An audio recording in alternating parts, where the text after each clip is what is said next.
My name is Mike Crenshaw, piece of John's Domain. What's up, Kentucky? Yo, my name's Gen.Erik. What's up? Word up, man. Line of Fire, Cleveland Steamers. FocusNoise.com. Focus Noise.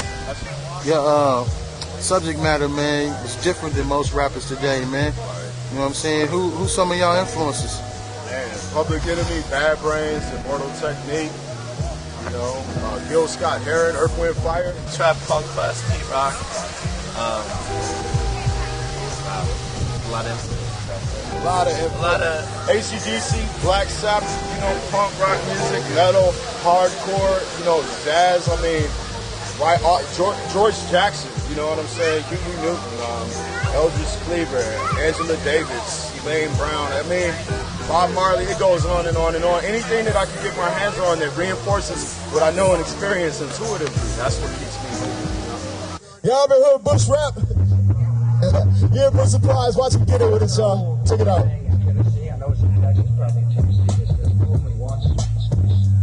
What do you think? Shame on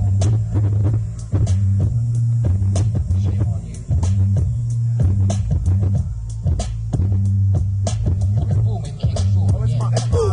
I got some questions to ask about 9/11. Like, why attack Iraq? I can't find a connection. Did you cheat in the election? Is freedom a key concern? This with a dictatorship, it'd be a heck of a lot easier.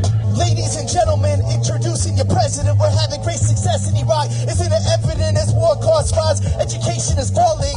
Your literacy level of our children are falling. So don't trip off what happened in New Orleans. The filthy rich are doing fabulous, darling. Dollar stack, backed by the empire. They getting fat while the soldiers are dying. We ought to make the pie higher. Liar, liar, ho, planet on fire. We got together about 6 years ago. Mike Crenshaw, he does a solo thing. Also, he's in a group called Sucker Punch and Hungry Mob. I'm in a group called Animal Farm. We got a new album out featuring KRS-One. We got the Cleveland Steamers joined together, and we are now called Line of Fire. We decided to change it. Go to MySpace.com, Mike Crenshaw, MICCRENSHAW, or FocusNoise.com. Like my man said, Sucker Punch, Hungry Mob. All our projects are in our top friends, so you can check us out. HungryMob.com. We have a lot of different things cracking in Portland, because that's how we have to do as independent artists right now. Any one act is not going to, you know, fulfill all our needs and meet our audience's demands. Hip-hop today, man, a lot of people are critiquing and saying it's more watered down and it's not like the golden ages, man. You know what I'm saying? Why do you think that is? Man, I think that it's been a long, conscious process by the powers that be. When I say the powers that be, I mean the people that control access to the commodities and the resources that make the music industry run. Ultimately, they're media conglomerates that don't represent the interests of the people, you know. And so when they control the airways and the information and the style of that information we get exposed to, then they're going to limit it and try to dumb people down, because if people are exposed to, you know, information that increases their potential as human beings, then we're not going to be able to live in a slave system like we live in. And it's all about the money, and you put that kind of money behind a project with some intelligence that'll speak to the people, you're going to get the same response. You're still going to sell millions. It's just a matter of putting that marketing money behind something like that. So with the strength from the gift that God has given me, I'll be a bitch to not spit this positivity. First imagine, work and travel, words and passion, giving birth to action. Art is therapeutic, if I'm smart, I better do it. Tripping, skinny, dipping, swimming with sharks and barracudas, death example. I set examples, handle my success, got the threats and cancel. Food, clothes, shelter, education, healthcare, peace, and land. I'm trying to get ahead without ending up dead in the streets. Well, right now we in Minneapolis, man. You know what I'm saying, man? Tell us what the Minneapolis, Minnesota scene's like here.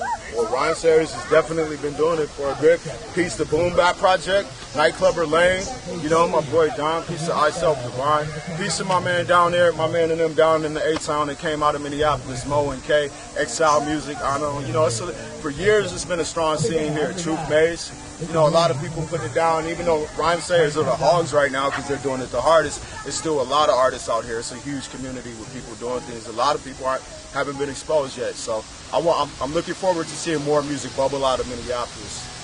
Definitely. We're from Portland, so he's originally from Minneapolis. Well, Chicago, Minneapolis, Minneapolis, Portland. But He's been in Portland for a while, so we definitely represent the Northwest scene and Northwest hip hop. All right, man. What's the Northwest scene like, man? For those who might not know. You got Cool Nuts, Lifesavers, you know. You got myself, you got Eric, Animal Farm, you know. You got a lot of people, a lot of artists putting it down. You got Seattle. When we say Northwest, we're basically talking about Seattle and Portland. Those are the two cities that we're talking about. So we try to get down and politic with cats close to us in Northern Cali and whatnot.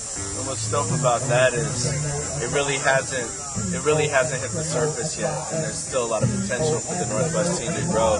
So we haven't really defined a sound, so that's what we're doing right now is we're putting a sound together that keeps growing and growing. It's going to reach the masses soon, and once it does, you'll start hearing about a lot of Northwest artists. What do y'all think about this election that's ready to come up? Some say it's one of the most important elections in our lifetime. You know, any election process is going to be important where people are making decisions that affect your lives, but I think regardless of what leaders get into the White House, whether they're Democrat, Republican, regardless of the color of their skin, it's really up to the people to make the world that we want to live in. You know, it's like things are changing quickly, and the human race can't continue to do what we've been doing and continue to survive.